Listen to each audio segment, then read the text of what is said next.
नमस्कार दोस्तों, आप सभी ने LIC अभिकर्ता के व्यवसाय को चुना।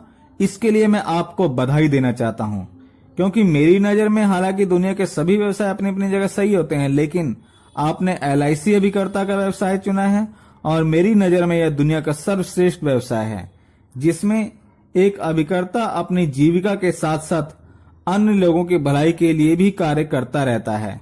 और यदि व्यवसाय की दृष्टि से देखा जाए तो अन्य व्यवसायों की तुलना में नाम मात्र इन्वेस्टमेंट के जरिए इस व्यवसाय से करोड़ों और लाखों रुपए कमाए जा सकते हैं, लेकिन हर एक व्यक्ति इस व्यवसाय में करोड़ों रुपए नहीं कमा सकता। केवल कुछ लोग ही इस व्यवसाय में करोड़ों रुपए कमा रहे हैं, लेकिन आप चाहें तो आप भी लाखों करोड़ों रुपए इस व्यवसाय से कमा सकते हैं, लेकिन इसके लिए कुछ उपाय करने होंगे। इसीलिए आपको इस वीडियो में मैं इस व्यवसाय से जुड़े 10 सूत्रों के बारे में बताने जा रहा हूं, जिन्हें अपनाकर आप भी एक सफल अभिकर्ता बन सकते हैं और करोड़ों रुपए कमा सकते हैं। तो आइए जानते हैं इनके बारे में विस्तार से।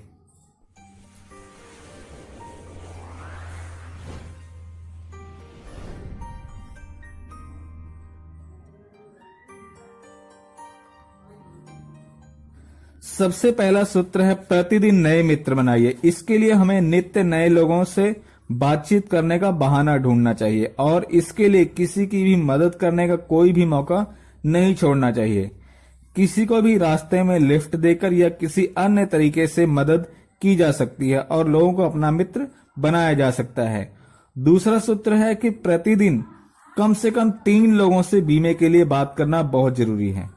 मित्रों, यदि आपने इस सूत्र को अपना लिया तो आपको कभी भी ब्रांच में दिए जाने वाले कंपटीशन के लिए पॉलिसियां नहीं ढूंढनी पड़ेंगी, बल्कि आप पॉलिसियां करते जाएंगे और कंपटीशन खुद ब खुद कंप्लीट होते जाएंगे। तीसरा सूत्र है कभी भी फोन पर बीमा बेचने का प्रयास न करें, बल्कि मिलकर सारी डिटेल देने का प्रयास करें। मिलकर बीमा समझाने पर सेल कंप्लीट होने के 95% चांस बढ़ जाते हैं।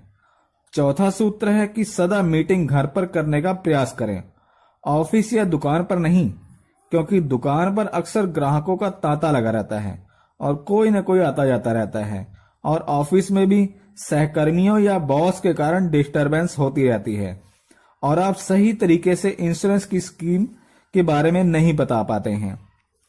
पांचवा सूत्र है सदा एक सफल अभिकर्ता की तरह व्यवहार करें। ग्राहक को कभी भी ऐसा नहीं लगना चाहिए कि आप अभी सक्सेसफुल एजेंट नहीं हैं, क्योंकि ग्राहक को सदा एक सक्सेसफुल बिजनेसमैन के साथ ही व्यवसाय करना अच्छा लगता है। एक सफल अभिकर्ता से ही बीमा वह करवाना चाहता है। इसीलिए आप भी चाहे सक्सेसफुल अभिकर्ता अभी हैं या नहीं हैं, आपको बिहेव सदा एक सफल अभिकर्ता की तरह ही करना चाहिए। और यदि आपने ऐसा किया तो आपको पता भी नहीं चलेगा कि कब आप धीरे धीरे सक्सेसफुल अभिकर्ता में कन्वर्ट हो जाओगे। छठा सूत्र है जब भी कोई आपको बीमे की जानकारी के लिए घर पर बुलाए या आपका संभावित ग्राहक हो तो वहां पर कभी भी आप खाली हाथ ना जाएं।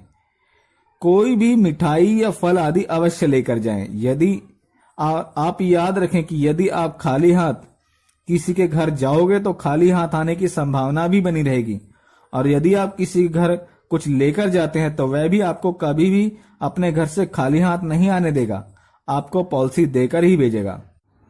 सातवां सूत्र है ग्राहक के मन में बीमा खरीदने के लिए जिज्ञासा उत्पन्न कीजिए। ग्राहक के ऊपर खरीदने का खौफ ना पैदा कीजिए। उनके ऊपर कोई भी दबाव नहीं होना चाहिए। इसलिए नहीं कि आपको कोई कंपटीशन कंप्लीट करना है या आपने कोई टारगेट पूरा करना है, बल्कि ग्राहक को ऐसा लगना चाहिए कि यह पॉलिसी लेने से उनका फायदा होगा, उनका कोई भी गोल अचीव होगा और उनको उसकी जरूरत के समय पर पैसे मिलेंगे, जिससे उनको बीमा लेने के लिए जागरूकता पैदा होगी और वह अपने लिए एक अच्छा से बीमा अपनी जरूरत के हिसाब से जरूर लेंगे। आठवां सूत्र है हमेशा कॉम्बिनेशन बेचिए। मित्रों, इस बात को जानना सबसे महत्वपूर्ण है। कुछ नए एजेंट शायद कॉम्बिनेशन के बारे में ना जानते होंगे। उन लोगों को मैं बताना चाहूंगा कि 2-3 या कुछ पॉलिसियों को एक साथ जब हम ग्राहक को देते हैं तो पॉलिसी और भी आकर्षक हो जाती है और ग्राहकों को भी काफी फायदा होता है इससे। मित्रों, ग्राहक पॉलिसी आपसे ही ले, इसके लिए कॉम्बिनेशन जरूरी भी है, क्योंकि यदि कोई कॉम्बिनेशन आपने क्रिएट किया है और उसकी पूरी जानकारी केवल आपके पास ही मिल सकती है। और यह भी जरूरी है कि कॉम्बिनेशन प्लान के सभी फायदे आप ग्राहकों को जरूर बताएं, लेकिन कॉम्बिनेशन कौन से प्लान का ऐड किया है इसकी जानकारी तभी देनी चाहिए जब आपको सेल क्लोज होने की पूरी संभावना हो और यह निश्चित हो जाए कि ग्राहक आप ही से बीमा लेगा। वैसे मैंने कुछ कॉम्बिनेशन प्लान की वीडियोस अपने इस चैनल पर अपलोड की हुई है, आप उनका फायदा उठा सकते हैं, जिनका लिंक आपको इस वीडियो के डिस्क्रिप्शन में मिल जाएगा और वीडियो के अंत में एंड स्क्रीन पर भी मिल जाएगा। उस पर टच करके आप देख सकते हैं। अगला सूत्र है कि बीमा धन ना बेचें बल्कि प्रीमियम बेचें, और वो भी दैनिक आधार पर, क्योंकि ज्यादातर ग्राहकों के सम एश्योर्ड से कोई भी लेना देना नहीं होता। वे तो केवल यह जानना चाहते हैं कि उन्हें कितना प्रीमियम देना है और उन्हें कितनी मैच्योरिटी मिलेगी। इंश्योरेंस कितने का होगा यह भी पूछ सकते हैं, लेकिन इसके बारे में सबसे बाद में पूछा जाता है।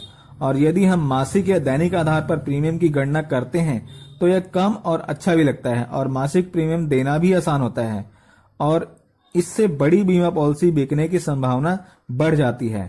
मित्रों, अंतिम और 10वां सूत्र बताने से पहले आपको यह भी कहना चाहूंगा कि अभी तक मेरी बताई सभी बातों में से यदि एक भी बात अच्छी लगी हो तो वीडियो को लाइक जरूर करें और नीचे लाल रंग के सब्सक्राइब को टच करके मेरे साथ बने रहें और मुझे सपोर्ट करें।